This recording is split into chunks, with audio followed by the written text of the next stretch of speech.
السلام عليكم. معكم دكتور محمد العزب من برنامج الصيدليه.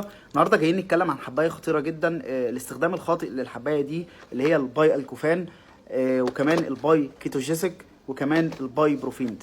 الناس بتستخدم الحبايه دي للصداع هنا في مصر. انا عايز اقول لكم ان الحبايه دي مش للصداع خالص يا جماعه. الاستخدام الخاطئ للحبايه دي ممكن يعمل نزيف في المعده، كمان ممكن يقلب بقرح في المعده، كمان القرح دي ممكن تقلب بسرطانات في المعده. كمان الحبايه دي بتنزل تشتغل على الكلى والكبد وممكن تسبب فشل كلوي او فشل كبدي.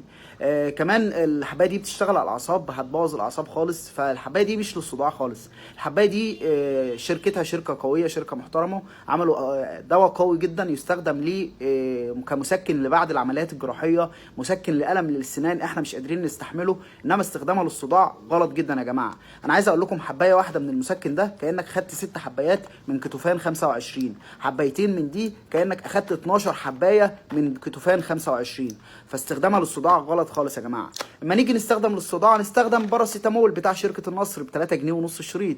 استخدم يا عم بنادول الازرق. البنادول الازرق مش جايب نتيجه، استخدم بنادول اكسترا. انما استخدام دي اللي هو باي الكوفان وباي كوتيجيسيك للصداع غلط جدا، هتدمرنا. فبلاش نستخدم الحبايه دي للصداع، الحبايه الابيض فاصفر اللي بتطلبوها بالاسم. وبرده يا ريت تشاركوا الحلقه دي في كل جروبات مصر عشان الناس تعرف خطوره الحبايه دي وبتعمل ايه في المعده وممكن تقلب بسرطانات. وشكرا.